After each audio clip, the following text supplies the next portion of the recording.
Hello friends, स्वागत है आपका अपने YouTube channel Bihar board study point Prince. जैसा कि आप लोग जानते हैं कि अभी हम क्लास 10th का सब्जेक्ट मैथमेटिक्स पढ़ रहे हैं, जिसमें हम 13 पाठ का, जिसका नाम है पृष्ठीय क्षेत्रफल एवं आयतन, सरफेस एरिया एंड वॉल्यूम, उसका पार्ट 5 पढ़ रहे हैं, यानी कि इसका भाग 5। और हमने अभी तक भाग 1 में पढ़ा इसके जितने भी फॉर्मूले थे, पृष्ठीय क्षेत्रफल एवं आयतन से संबंधित जितने भी फॉर्मूले थे, उन सारे फॉर्मूले को हमने पार्ट 1 में क्लियर किया था। और पार्ट 2 में 13.1 का क्वेश्चन नंबर 1 और 2, पार्ट 3 में क्वेश्चन नंबर 3 और 4, पार्ट 4 में क्वेश्चन नंबर 5 और 6 को कंप्लीट कर लिया है। आज के क्लास में पार्ट 5 में हम लोग एक्सरसाइज 13.1 का क्वेश्चन नंबर 7, 8 और 9, यानी कि इसके बचे हुए जो 3 क्वेश्चन हैं, उसे आज के क्लास में हम लोग क्लियर करेंगे। मतलब कि आज 13.1 ख़त्म हो जाएगा। अगर इसके पीछे वाला जितना भी वीडियो अपलोड हुआ है, अगर आपने नहीं देखा है तो डिस्क्रिप्शन बॉक्स में जाइए और वहाँ पे मैथ का, एनसीईआरटी मैथ का जो प्लेलिस्ट का लिंक दिया है, उसको ओपन करेंगे तो आपको लाइन बाय लाइन पीछे के चारों वीडियो आपको मिल जाएंगे, पार्ट 1, पार्ट 2, पार्ट 3 और पार्ट 4। तो चलिए क्लास को आगे बढ़ाते हैं और देखते हैं कि आज का हमारा क्वेश्चन क्या है। और आप लोगों से एक नम्र निवेदन है कि आप लोग अगर वीडियो अच्छा लगे तो लाइक कीजिएगा, अगर अच्छा नहीं लगे तो डिसलाइक कीजिएगा। डिसलाइक करने के बाद उसका कारण भी बताइएगा, ताकि अगली बार से इस वीडियो में सुधार कर दिया जाए। हमारा अगला जो प्रश्न है वो है 7 नंबर। यहाँ पे आप अपने स्क्रीन पे देख सकते हैं। कोई तंबू एक बेलन के आकार का है। तंबू आप लोग समझते हैं, तिरपाल या शमियाना का जो तंबू बना दिया जाता है, जैसे कि आप किसी नाच उच के प्रोग्राम में जाते होंगे या कहीं पे देखा होगा, तो वहाँ पे जो लोग भी नचनिया लोग होते हैं, चाहे ऑर्केस्ट्रा वाली होती है, तो वे लोग जहाँ पर सजते हैं, अपने आप को तैयार करते हैं, तो वो एक तंबू होता है। तो वो जो तंबू है वो बेलन के आकार का होता है, और वो भी बेलने के आकार का होता है, जिस पर एक शंकु अध्यारोपित है। मतलब एक बेलन है, उस बेलन के ऊपर एक शंकु है, ठीक है ना। पहले बेलन है और बेलन के ऊपर शंकु है। यदि बेलनाकार भाग की ऊंचाई और व्यास क्रमशः 2.1 मीटर और 4 मीटर है। बात को ध्यान से समझिएगा। बेलनाकार भाग की, यानी बेलन की बात हो रही है। आकृति इसमें दो है, एक है बेलन और एक है शंकु। लेकिन यहाँ पर जो बात की जा रही है वो बात की जा रही है बेलन की। तो बेलनाकार भाग की जो ऊंचाई है, ठीक है, वो कितना है 2.1 मीटर, और व्यास जो है वो कितना है 4 मीटर।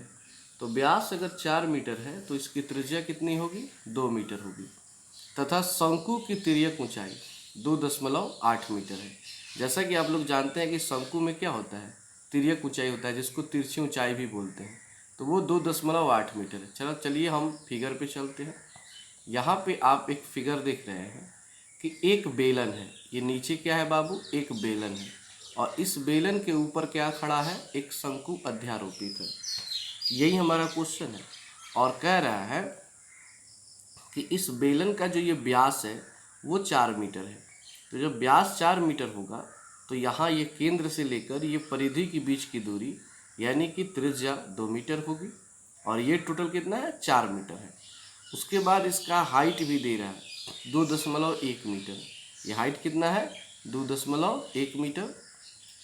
और फिर से शंकु की तिर्यक ऊंचाई, तो तिर्यक ऊंचाई का अर्थ हुआ कि शंकु जो है ना, यहाँ पे आप देख रहे हैं ये शंकु ऊपर की तरफ बना है, तो इस शंकु का ये तिरछी ऊंचाई कहा जाता है। इसको क्या कहा जाता है, तिरछी ऊंचाई। इसको भी कहा जाता है, अच्छा इसको भी कहा जाता है।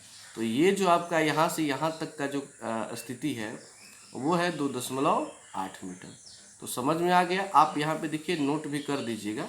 ये फिगर जब नोट कीजिएगा ना, तो फिगर में यहाँ पे आप लोग लिख दीजिएगा यहाँ से लेकर यहाँ तक के यहाँ पे लिख दीजिएगा 4 मीटर। क्या लिख दीजिएगा? 4 मीटर। यहाँ पे लिख दीजिएगा 2.1 मीटर और यहाँ पे लिख दीजिएगा 2 कितना है 8 है 8 मीटर 2.8 मीटर। ठीक है ना। त्रिज्या यहाँ पे 2 मीटर आप लिख सकते हैं, यहाँ पे 2 मीटर, तो यहाँ पर भी 2 मीटर। तो यहाँ पे चाहे शंकु हो और चाहे बेलन हो, दोनों की त्रिज्या समान होगी।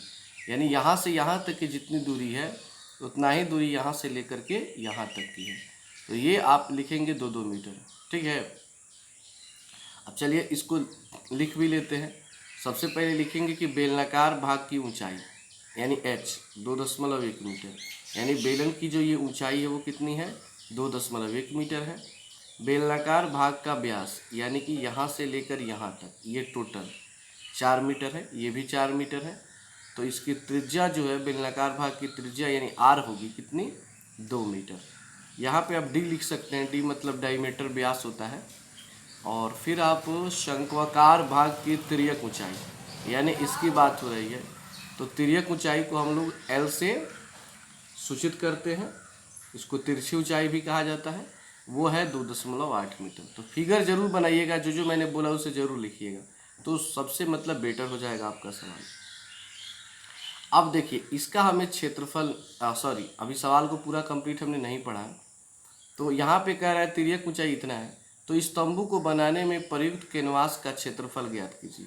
यानी कि इस तंबू को बनाने में जो कपड़ा लगा हुआ है, जो कैनवास लगा हुआ है, वो कितना लगा हुआ है उसका क्षेत्रफल निकालना है। तो हमें क्या करना होगा, बेलन का क्षेत्रफल निकालना होगा, पृष्ठीय क्षेत्रफल 2πRh।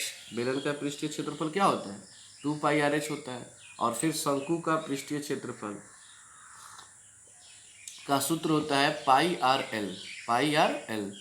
तो 2πRh की हम बात करें तो 2 का 2, पाई का मान 22/7, R 2 मीटर हो जाएगा, H 2.1 मीटर। यानी कि बेलन का हमें हर एक चीज़ है जो चाहिए वो मेरे पास उपलब्ध है। और शंकु में πRL, तो पाई का मान 22/7, R का मान 2, L का मान 2.8। यानी कि ऑलरेडी सब चीज़ दिया हुआ है, इसमें आपको कुछ भी निकालना नहीं है। केवल क्या करना है कि इस बेलन का पृष्ठीय क्षेत्रफल निकालना है और इस शंकु का पृष्ठीय क्षेत्रफल, और दोनों को जोड़ देना है। तो जो आएगा सो हमारा आंसर हो जाएगा। लेकिन इसमें सवाल एक ही नहीं, इसमें सवाल 2-2 किए गए हैं। इसमें दूसरा सवाल है कि साथ ही 500 रुपया प्रति मीटर स्क्वायर की दर से इसमें प्रयुक्त कैनवास की लागत ज्ञात कीजिए। यानी कह रहा है सवाल कि जब आप क्षेत्रफल निकाल लीजिएगा तो क्षेत्रफल किस में आता है, मीटर स्क्वायर में आएगा। क्योंकि हमेशा मैंने बताया है कि क्षेत्रफल को हमेशा उसकी मात्रक जो है उसको स्क्वायर में लिखना चाहिए। तो यहाँ पे कह रहा है कि 1 मीटर स्क्वायर का रुपया कितना देना है 500 रुपये देना है। तो हमें अगर मान लीजिए कि इसका क्षेत्रफल पता चल जाता है, फॉर एग्जांपल 10 मीटर स्क्वायर है, तो हमें पता करना होगा इसको बनाने में टोटल कितना खर्चा लगा है। तो हम 10 से 500 में क्या कर देंगे, गुणा कर देंगे। मतलब कि जितना क्षेत्रफल आएगा उसमें 500 से गुणा कर देंगे, उतना रुपया का खर्च इसमें आ जाएगा।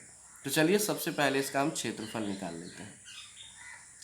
यहाँ पे हम लिखेंगे कैनवास का क्षेत्रफल, इसलिए कैनवास का क्षेत्रफल शंक्वाकार भाग का पृष्ठीय क्षेत्रफल प्लस बेलनाकार भाग का पृष्ठीय क्षेत्रफल। मतलब अगर हम बात करें कि कैनवास का हमें क्षेत्रफल निकालना है तो शंक्वाकार भाग यानी ऊपर वाले भाग का टोटल पृष्ठीय क्षेत्रफल निकालेंगे और फिर बेलन का कुल पृष्ठीय क्षेत्रफल, और दोनों को बीच में क्या कर दिए हैं, जोड़ दिए हैं। तो शंकु के आकार के भाग का पृष्ठीय क्षेत्रफल हमारा कितना है πRL, और बेलन का 2πRh। तो पाई का मान 22/7, बीच में आपको पता है इंटू लगा देना चाहिए, सुंदर लगता है। R का मान 2 है, L का मान 2.8 है, फिर प्लस का प्लस लिख देंगे, 2 का 2 लिखेंगे, बीच में गुणा लगाएंगे, पाई का मान 22/7 लिखेंगे, इंटू का इंटू लिख देंगे, R का मान 2 लिखेंगे और H का मान 2.1 लिखेंगे। मतलब जो जो दिया है उसको यहाँ पे नोट करना है। थोड़ा सा यहाँ पे एक चीज़ छूटा हुआ है, आप लोग यहाँ पे मीटर स्क्वायर लिख दीजिएगा लास्ट में, सब में मीटर स्क्वायर लिखते चलेगा। बाय मिस्टेक टाइपिंग में थोड़ा सा छूट गया है। आगे बढ़ते हैं और देखते हैं। अब हम क्या करेंगे कि ये जो 22/7 है तो 22/7 का 22/7 लिखेंगे, 2 का 2 लिख देंगे और 2.8 का क्या करेंगे, दशमलव हटाएंगे। तो दशमलव हटाने के लिए दशमलव को नीचे 1 मान लेते हैं और दशमलव के बाद जय गो अंक रहता है तो एगो जीरो, तो एगो अंक है तो एगो जीरो बैठा देंगे। तो यहाँ तक का तो हमारा काम क्लियर हो गया। अब बच गया ये प्लस, फिर 2 का 2, पाई 22/7 का 22/7, 2 का 2, और इसको भी दशमलव में है तो बटा में चेंज कर देंगे तो आ जाएगा 21/10। अब देखिए मैंने डायरेक्ट यहाँ पे आंसर लिख दिया 44 मीटर स्क्वायर, क्योंकि मैं बार बार बोलता हूँ कि जो कटाने की प्रक्रिया वो आपको खुद से करनी चाहिए। उस तरह क्या होता है कि आपका दिमाग जो है वो ग्रो करेगा, तेज़ी से भागेगा, और हमारे कटाई हुए रास्ते पे चलिएगा तो जरूर थोड़ा ना कि हर बार आपको याद ही रहेगा, इसलिए खुद से ये आपको करना चाहिए। दूसरी चीज़, अगर आपको कटाना नहीं आता है तो सबसे सिंपल है कि मेरे हिसाब से ऊपर ऊपर गुणा कर लीजिए, नीचे वाले को भी गुणा करके भाग दे दीजिए। जैसे कि 22 दूना 44, 44 में 28 से गुणा कर दीजिए, कुछ ना कुछ तो आएगा ही। उसके बाद 7 दहिया 70, उसमें 70 से भाग दे दीजिए। फिर प्लस 22 दूना 44 दूना 88 में 21 से गुणा कर दीजिए, फिर 70 से भाग दे दीजिए। जो आएगा दोनों क्या करके जोड़ के लिख दीजिए, या आप ऐसे भी कर सकते हैं, कटा दीजिए। जैसे ये 7 से कटाएंगे तो 7 चौका 28, 4 मर्त में कट जाएगा, ठीक है ना। फिर ये 2 पचे 10 तो बटा में 5 हो जाएगा, ये 2 चौका 8 और 22 में गुणा कर देंगे बटा में 5 हो जाएगा। उसी तरह इसका मतलब कहने का अर्थ है कि आप अपना कैलकुलेशन कर सकते हैं, और कैलकुलेशन करेंगे तो टोटल इसका आंसर कितना आ जाएगा, 44 मीटर स्क्वायर आ जाएगा। तो सवाल हमारा क्या पूछ रहा था कि कैनवास का क्षेत्रफल चाहिए, तो क्षेत्रफल तो हमें पता चल गया, बट एक और सवाल पूछा है कि 1 मीटर स्क्वायर कैनवास की जो लागत है वो कितनी है, वो 500 रुपया है। तो 44 मीटर स्क्वायर कैनवास की लागत कितनी होगी, तो 44 से हम 500 में क्या कर देंगे, गुणा कर देंगे, तो जो आएगा सो हमारा आंसर हो जाएगा। तो लिखेंगे चूँकि 1 मीटर स्क्वायर कैनवास की लागत 500 रुपया है, तो इसलिए 44 मीटर स्क्वायर कैनवास की लागत 44 में 500 रुपये से गुणा कर देंगे तो 22,000 रुपया आंसर हमारा आ जाएगा। यानी टोटल तंबू को बनाने में कितना खर्च है, 22,000 रुपया खर्च है। तो इस तरह से आपने इस क्वेश्चन को जाना कि कैसे क्वेश्चन नंबर 7 को आप सॉल्व कर सकते हैं। उम्मीद है कि आप लोग इसको समझ गए होंगे। अगर आपको ये अच्छा लगा हो तो कमेंट बॉक्स में कमेंट जरूर करें कि आपको कौन सा सवाल सबसे आसान लगा, ताकि हमारा मनोबल बढ़ सके। आपका एक कमेंट हमारी मनोबल शक्ति को बढ़ाती है। तो चलिए आगे बढ़ते हैं और क्वेश्चन नंबर 8 को समझते हैं। देखिए, अगर आपको इसका PDF चाहिए तो आप मेरे व्हाट्सएप पे जो डिस्क्रिप्शन बॉक्स में दिया गया वहाँ पे मैसेज कर सकते हैं कि मुझे PDF चाहिए इस विषय का, ठीक है ना। जो भी पढ़ाया जाता है, चाहे वो फिज़िक्स हो, ज्योग्राफी हो, मैथ हो, इंग्लिश हो, कोई भी सब्जेक्ट, क्योंकि सारे सब्जेक्ट यहाँ पे कराए जाते हैं। और ख़ास करके हमको लगता है कि इस चैनल पे 10th क्लास का ही ज़्यादा वीडियो है, तो आप कुछ मांग सकते हैं, टेलीग्राम पे जुड़ सकते हैं, वहाँ पे आपको इसका PDF उपलब्ध करा दिया जाएगा। तो चलिए क्वेश्चन नंबर 8 की तरफ बढ़ते हैं। क्वेश्चन नंबर 8 है हमारा कि ऊंचाई 2.4 सेंटीमीटर है और व्यास 1.4 सेंटीमीटर वाले एक ठोस बेलन में से उसी ऊंचाई और उसी व्यास वाला एक शंक्वाकार खोल काट लिया जाता है। मतलब कहने का अर्थ है कि एक बेलन है, उस बेलन के अंदर से शंकु के आकार का एक आकृति के, मतलब शंकु के आकार का एक खोल, मतलब कपड़ा का खोल काट लिया जाता है। खोल समझते हैं ना, जैसे आप लोग तकिया लगाते हैं जिसको सिरहानी कहते हैं, तो सिरहनिया में ऊपर से जो कपड़वा नहीं लगाया जाता है उसको खोल बोला जाता है। तो उसी तरीके से बेलन के आकार का एक वस्तु है, उसमें से शंकु के खोल काट लिया जाता है, शंकु के आकार का, और ऊंचाई और व्यास बराबर, मतलब जितना ऊंचाई उस बेलन का है यानी कि 2.4 सेंटीमीटर है, तो उतनी ही ऊंचाई उस शंकु की भी है, यानी 2.4 सेंटीमीटर ही है। व्यास 1.4 है तो शंकु का भी व्यास 1.4 सेंटीमीटर है। शेष बचे ठोस का निकटतम वर्ग सेंटीमीटर तक पृष्ठीय क्षेत्रफल ज्ञात कीजिए। तो बताइए कि जब उस बेलन से शंकु को निकाल लिया गया तो फिर उस बेलन का कितना एरिया बचा हुआ है, कितना क्षेत्रफल बचा हुआ है। आइए थोड़ा सा इसको हम फिगर में समझते हैं। यहाँ पे जैसा कि आप देख सकते हैं कि एक बेलन है, ये क्या है, एक बेलन है, और इस बेलन के अंदर से देखिए उसी हाइट का एक ये शंकु काट कर, यही शंकु का काट के इसमें से क्या कर लिया जाता है, निकाल लिया जाता है, मतलब इतना हिस्सा जो है इसमें से ये काट कर बाहर निकाल लिया जाता है। तो बचता तो यही हिस्सा न है। तो पूछ रहा है कि ये कितना है, ये जो बचा हुआ एरिया है ये कितना है। तो आपको क्या करना है, ज़्यादा कुछ नहीं करना है। सबसे पहले तो बेलन का पृष्ठीय क्षेत्रफल, ठीक है। उसके बाद से क्या करेंगे, शंकु भाग का पृष्ठीय क्षेत्रफल, और फिर बेलनाकार भाग के आधार का क्षेत्रफल। यानी कि इस बेलन के आकार का जो आधार का क्षेत्रफल यानी कि ऊपर वाला, इन तीनों को निकाल के जोड़ देंगे, जो आएगा सो हमारा आंसर हो जाएगा। देखिए बेलन का पृष्ठीय क्षेत्रफल तो आपको पता है कि ये होता है 2πr/h। तो 2 का 2, पाई का मान 22/7, आर का मान आपके पास ऑलरेडी ऊपर दिया है, क्योंकि बेलनाकार भाग की ऊंचाई या बेलनाकार भाग की ऊंचाई, ठीक है ना, ये दोनों आपस में बराबर है। ये 2.4 सेंटीमीटर है। व्यास दोनों का कितना है, 1.4 सेंटीमीटर है। तो ये 1.4 है, तो इसका आधा करेंगे तो 0.7 होगा, क्योंकि 14 का आधा कितना होता है, 7 होता है। तो पॉइंट है तो पॉइंट लगाएंगे। तो 2πr/h, तो 2 का 2, पाई का मान 22/7, आर का मान 0.7, एच का मान 2.4 ऑलरेडी उपलब्ध है। फिर शंकु का पृष्ठीय क्षेत्रफल निकालना है, तो उसके लिए क्या करना है कि πr/l चाहिए। तो पाई का पाई 22/7, आर का मान 0.7 और एल नहीं दिया है, तो एल हमें पहले निकालना होगा। क्या करना होगा, एल निकालना होगा। तो एल हम लोग कैसे निकालते हैं, तो उसके लिए सूत्र आपको ये पता ही है कि शंकु के आकार के भाग की तिर्यक ऊंचाई यानी एल निकालेंगे। तो एल बराबर सूत्र क्या होता है, √r² + h²।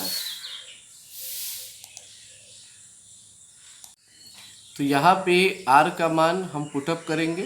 तो r का मान कितना है, 0.7 है, उसमें क्या लगा हुआ है, स्क्वायर। तो यहाँ पे क्या लगा देंगे, स्क्वायर। फिर प्लस का प्लस कर देंगे, और h के जगह 2.4, फिर उसमें स्क्वायर है तो स्क्वायर। मतलब ये बड़ा ही सिंपल है, ऑलरेडी इसको आपने काफ़ी पहले पढ़ भी चुका है कि कैसे हम लोग l का मान निकालते हैं। फिर इसका हम क्या करेंगे, स्क्वायर करेंगे। तो 0.7 का जब स्क्वायर करेंगे तो 7 सतह कितना होता है, 49 होता है, लेकिन बीच में पॉइंट है तो पॉइंट लगाना है। फिर 2.4 यानी मान लीजिए 24 है, तो 24 का स्क्वायर क्या होता है, 576 होता है। तो वहीं पॉइंट है तो फिर पॉइंट लगाना पड़ेगा। फिर दोनों को ऐड करेंगे तो ये 6 और 9, 15 का 5 हार्सिल 1, और 7 4 11, 1 12 हार्सिल 1, पॉइंट का पॉइंट 5 और 0 5, एगो हार्सिल 6, यानी 6.25, ठीक है, यानी 625 समझ लीजिए। और 625 का वर्गमूल 2.5 यानी 25 होता है। तो बीच में पॉइंट है, तो यहाँ पर हम क्या करेंगे, पॉइंट लगा देंगे, और यहाँ पे लिख देंगे सेंटीमीटर, क्योंकि ये क्षेत्रफल नहीं है। अगर यहीं पे ये क्षेत्रफल होता है तो यहाँ पे हम सेंटीमीटर ना लिख करके यहाँ पे हम लिखते सेंटीमीटर स्क्वायर। आयतन होता तो क्या लिखते, सेंटीमीटर क्यूब। तो हमें जो चाहिए वो तो हमें मिल गया, आर भी मिल गया, एल भी मिल गया, एच भी मिल गया। इस तरह सारे चीज़ हमारे पास अवेलेबल हो गए। अब तो कोई दिक्कत होने वाली नहीं है। तो सवाल को सीधे बनाएंगे कि शेष बचे ठोस का पृष्ठीय क्षेत्रफल, यानी कि बेलन का पृष्ठीय क्षेत्रफल, शंकु का पृष्ठीय क्षेत्रफल, और फिर से बेलनाकार भाग के आधार का क्षेत्रफल। ये आधार किस आकार का होता है, तो वृत्त का आकार का होता है। तो इन तीनों को हम आपस में क्या कर देंगे, ऐड कर देंगे। तो यहाँ पे अगर हम सूत्र की बात करें तो बेलन का पृष्ठीय क्षेत्रफल 2πr/h, शंकु का पृष्ठीय क्षेत्रफल πr/l, और वृत्त का क्षेत्रफल πr²। ठीक है, अब सबका मान पुटअप करके इसको सॉल्व करेंगे। यहाँ पे देखिए 2 का 2, बीच में गुणा लगा देते हैं, इसको नहीं कहना पड़ेगा बार बार। फिर पाई का मान 22/7 है, आर का मान 0.7 है, एच का मान 2.4 है। यानी कि आप देख लीजिए तो 2πr/h, यानी कि यहाँ तक ये पूरा कंप्लीट हो गया। फिर प्लस का हम क्या लगाएंगे, प्लस लगाएंगे। पाई का मान 22/7, आर का मान 0.7, एल का मान 2.5, यानी यहाँ तक ये तीनों क्लियर हो गया, देख रहे हैं। फिर अब बढ़ते हैं इसके तरफ। पाई का मान 22/7, आर का मान 0.7, और उसमें क्या लगा है, स्क्वायर। तो स्क्वायर लगा है तो इसमें भी स्क्वायर लगा देंगे। और अभी हम लोग क्या निकाल रहे हैं, तो हम निकाल रहे हैं क्षेत्रफल। तो जैसे ही जब क्षेत्रफल निकालेंगे तो उसके लिए हमें क्या करना होगा कि इसमें सेंटीमीटर स्क्वायर लिखना होगा। सेंटीमीटर गलती से ही मत लिखिएगा, नहीं तो सवाल आपका यहीं पे गलत हो जाएगा। इस तरह आपको लगेगा कि भाई हमने गलती किया क्या। होता क्या है ना, एग्ज़ाम में ऐसे बहुत लोगों का गलती हो जाता है। जैसे कि लिखना होता है सेंटीमीटर स्क्वायर, लेकिन लोग लिख देते हैं सेंटीमीटर। घर आते हैं तो उनको लगता है मेरा सवाल तो सही है क्योंकि हमारा आंसर आ गया है। आंसर से केवल मतलब नहीं, आपका तरीका भी सही होना चाहिए। आपको छोटी छोटी बातों पे ध्यान देना होगा, नहीं तो बाद में आपको पछताना ही पड़ेगा। सो एक एक बात को आप लोग हमेशा ध्यान में रखिए। मैथ में कोई बड़ी गलती लोग नहीं करते हैं, छोटा छोटा गलती करके नंबर कम ला लेते हैं। आप ही लोग सोचिए, आप लोग भी या कोई भी स्टूडेंट साल में सबसे ज़्यादा मैथ पढ़ता है, सबसे ज़्यादा मैथ पढ़ता है, और फिर भी सबसे ज़्यादा लोग मैथ में ही फेल हो जाते हैं। तो इसके पीछे रीज़न क्या है? तो इसके पीछे सबसे बड़ा रीज़न यही है कि हम लोग मैथ का छोटी छोटी गलतियों पे ध्यान नहीं देते हैं, केवल सवाल बनाने में लगे होते हैं। तो इन सारी चीज़ों को हमेशा दिमाग में रखना चाहिए। चलिए आगे बढ़ते हैं। फिर 2 का 2 लिख देंगे, 22/7 का 22/7, और दशमलव को मतलब चेंज कर देना है बटा में। तो ये 7/10 हो जाएगा, ये 24/10 हो जाएगा। फिर इसको वैसे ही उतार देंगे, ये 7/10, ये 25/10, फिर 22/7 का 22/7, और स्क्वायर है तो कई बार 2 बार।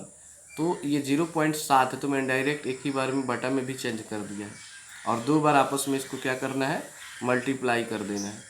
तो 7/10 गुणे 7/10 सेंटीमीटर स्क्वायर हो जाएगा। ठीक है। अब इसको देखिए, मैंने कटाया नहीं है। आप लोग चाहो तो ये 7 से 7 कटा सकते हो, 2 5 10, ऐसे करके आप कैलकुलेशन करके भी आंसर ला सकते हैं। लेकिन हमने क्या किया है कि यहाँ पे ऊपर ऊपर गुणा कर दिया है। जैसे कि 22 दूना 44, फिर उसमें 7 से गुणा किया, फिर 24 से गुणा किया। तो इसको गुणा करने के बाद क्या हुआ है कि 7392, टोटल कितना गया 7392।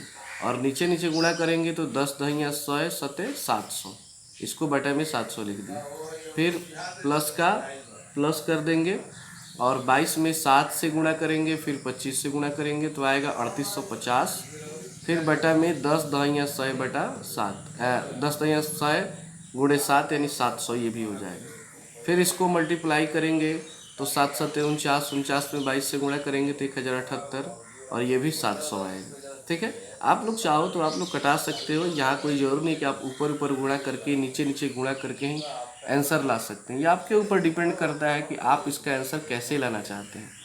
फिर 700 से में इसमें भाग दे दीजिए, तो भाग जब देंगे तो आएगा 10.56। 700 से इसमें भाग देंगे तो आएगा 5.50। 700 से इसमें भाग देंगे तो आएगा 1.500, और तीनों को जब ऐड कर देंगे, तीनों को जोड़ देंगे तो आ जाएगा 17.60 सेंटीमीटर स्क्वायर। तो ये हमारा फाइनली आंसर हो गया। अतः शेष बचे ठोस का पृष्ठीय क्षेत्रफल 17.60 सेंटीमीटर स्क्वायर होगा। तो आई होप कि क्वेश्चन आप लोग काफ़ी इजीली समझ गए होंगे, कहीं आपको कोई दिक्कत नहीं होगी। और इस तरह देखिए, इन सब सवालों में क्या होता है ना, सबसे मेन चीज़ होता है फिगर को समझना। अगर आप फिगर समझ गए ना कि हमें क्या करना है, क्या निकालना है, तो सवाल कोई भारी नहीं होता है। सूत्र वही होता है, केवल सूत्र पे बनाना होता है। और दूसरा इसका मेन होता है कैलकुलेशन करना, यानी कि कटाना। अगर कटाने में ही मिस्टेक कहीं गलती से एक जगह भी हुआ तो समझ जाइए कि आपका आंसर आएगा ही नहीं, और दोबारा बनाएंगे तो वो और गलती होते चला जाता है। सो पहली बार में ही इसको बड़े अच्छे से सोच सोच कर एक एक लाइन को यूज करना है और उसको रीड करना है, तभी जा कर के आप सवाल को सॉल्व कर सकते हैं। तो ये था हमारा क्वेश्चन नंबर 8। अब हम लोग बढ़ते हैं क्वेश्चन नंबर 9, और इस चैप्टर का अंतिम क्वेश्चन है। और इस तरह हमारा आज 13.1 जो है वो पूरी तरह से कंप्लीट हो जाएगा। क्वेश्चन नंबर 9 है हमारा,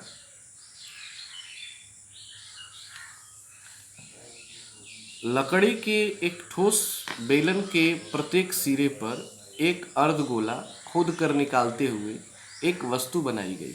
मतलब लकड़ी का एक बेलन है, और बेलन का प्रत्येक सिरा, क्योंकि 2 सिरे होते हैं, एक ऊपर एक नीचे, और उसमें से दोनों में से एक एक अर्धगोला काट करके उसमें से क्या करना है, निकालना है। जैसा कि यहाँ पे इस फिगर को आप लोग देख सकते हैं कि ये एक बेलन बना हुआ है, और इस बेलन का ऊपरी सिरे से भी एक अर्धगोला यानी एक कटोरा काट के निकाला गया है, और एक नीचे से भी काट कर निकाला गया है। ये आपकी किताब में भी दिया हुआ है, आप अपनी किताब में भी देख सकते हैं, बुक में देख सकते हैं।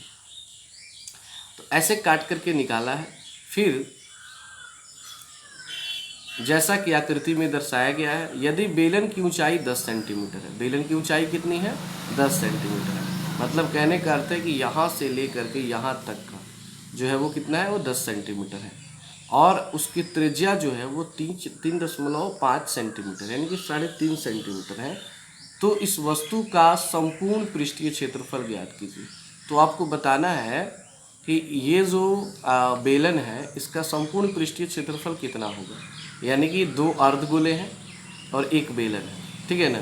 तो इसका पृष्ठीय क्षेत्रफल निकालना, तो सबसे पहले हम लिखेंगे अर्धगोलाकार भाग की त्रिज्या, यानी कि जितना इस गोले की त्रिज्या होगी उतना ही बेलनाकार भाग की त्रिज्या होगी, क्योंकि दोनों का जो व्यास है वो एक समान ही है, त्रिज्या एक समान ही है। और कितना है 3.5 सेंटीमीटर। फिर है बेलनाकार भाग की तिर्यक ऊंचाई, ठीक है, वो कितना है 10 मीटर। यहाँ पे थोड़ा सा एक मिस्टेक है, बेलन की ऊंचाई है, तिर्यक ऊंचाई नहीं है, ठीक है ना। वो यहाँ मिस्टेक से तिर्यक हो गया है, तो तिर्यक को काट दीजिएगा, केवल ऊंचाई रखिएगा, वो 10 मीटर है। तो हमें क्या निकालना है, हमें निकालना है वस्तु का संपूर्ण पृष्ठीय क्षेत्रफल।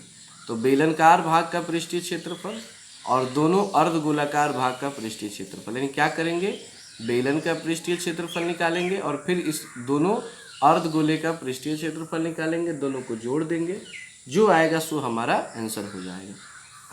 तो यहाँ पे बेलन का पृष्ठीय क्षेत्रफल का सूत्र 2πRh और 2 अर्धगोले हैं तो 2 लिख देंगे। ये 2 क्यों लिखा गया, क्योंकि 2 अर्धगोले हैं। और अर्धगोला का पृष्ठीय क्षेत्रफल का सूत्र क्या होता है, 2πr² होता है। तो 2πr² लिखने के बाद उसमें 2 से मल्टीप्लाई कर देंगे, क्योंकि यहाँ पे जो अर्धगोले हैं वो 2 ठो हैं।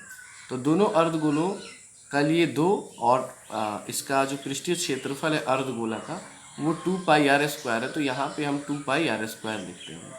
तो यहाँ पे आपने क्या देखा कि ये आप बेलन का पृष्ठीय क्षेत्रफल और ये अर्धगोले का पृष्ठीय क्षेत्रफल। यहाँ पे हम 2 से गुणा कर दें तो 2 दूना 4πr² हो जाएगा।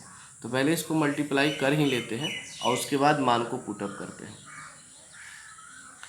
तो यहाँ पे 2πRh का 2πRh और 2 दूना 4πr²। चलिए सबके मान को पुटअप करके और इसका कैलकुलेशन करते हैं और देखते हैं कि इसका आंसर कितना आता है। यहाँ पे आप क्या देख रहे हैं कि ये 2 का 2 मैंने लिख दिया, बीच में पाई का मान 22/7, आर का मान 3.5, एच का मान 10 है। ये टोटल आपकी किताब में दिया है, जो मैंने बता भी दिया कि त्रिज्या 3.5 है, ऊंचाई 10 है। वहाँ पे तिर्यक ऊंचाई मैंने लिख दिया था, सो उसको आप लोग काट दीजिएगा।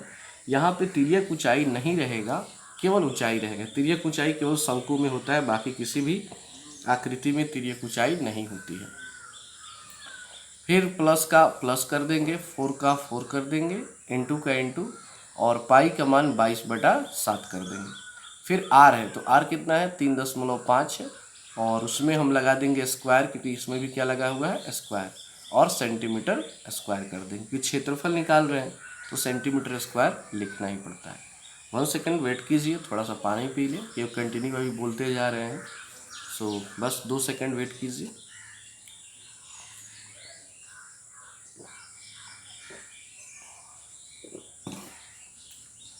हाँ, तो चलिए आगे बढ़ते हैं और देखते हैं। 2 का 2, 22/7 का 22/7 और यहाँ पे हम दशमलव हटाएंगे, तो 3.5 का दशमलव हटाएंगे तो 35/10 इंटू 10, प्लस का प्लस 4 का 4, 22/7 का 22/7 और ये 3.5 का स्क्वायर है, तो स्क्वायर का अर्थ होता है कि आपस में 2 बार गुणा करना, और साथ ही साथ मैंने दशमलव को हटाया है तो बटा में 10 लगा है, यानी कि 35/10 गुणे 35/10 और सेंटीमीटर स्क्वायर का सेंटीमीटर स्क्वायर हो जाएगा। अब यहाँ पे हमारा कैलकुलेशन क्या करना है कि इस 2 में 22 से गुणा करेंगे तो 22 दूना कितना होता है 44 होता है, और फिर उसमें 35 से गुणा करेंगे, फिर उसमें 10 से गुणा करेंगे तो आएगा 15,400 और बटा में 10 सत्ते 70 बटा में लिख देंगे। फिर प्लस का प्लस कर देंगे, 4 से 22 में गुणा करेंगे, फिर 35 में गुणा करेंगे, फिर 35 में गुणा करेंगे तो आ जाएगा हमारा 1,78,000 और उसमें 10 दहिया 100 और 7 से गुणा कर देंगे 700 और इसमें 70 से भाग देंगे तो आएगा 220 और 700 से भाग देंगे इसमें तो आएगा 154, ठीक है ना। 220 154 को ऐड कर देंगे, जोड़ देंगे तो आएगा 374, यानी हमारा जो पूरा आंसर है वो है, अतः वस्तु का संपूर्ण पृष्ठीय क्षेत्रफल 374 सेंटीमीटर स्क्वायर हो जाएगा। मैं बार बार बोलता हूँ कि कटाने का प्रक्रिया आप ही लोगों का होना चाहिए। मैं सिंपल गुणा करके ऐसे लिख दिया हूँ, बट आप लोग चाहो तो कटा कर भी लिख सकते हो। कटाने से क्या होता है, माइंड ग्रो करता है। मैं बार बार ये बात बोल रहा हूँ। सो आप लोग ज़्यादा कोशिश कीजिए कटाने का है, इस तरह आपका दिमाग जो है वो डेवलप करेगा। तो इस तरह से हमारा प्रश्नावली 13.1 कंप्लीट होता है। कल की क्लास में हम लोग शुरू करेंगे प्रश्नावली 13.2। तो आज के लिए इतना ही है। अगर आप चाहते हैं कि इन सारे क्वेश्चन को अच्छे से सॉल्व करें तो वीडियो को बार बार देखिए और मेरे टेलीग्राम से दिए गए लिंक पर जुड़ जाइए, ताकि वहाँ पे इसका पीडीएफ उपलब्ध है। पीडीएफ भी आप वहाँ से ले सकते हैं, कोई दिक्कत नहीं है। तो thanks for watching this video and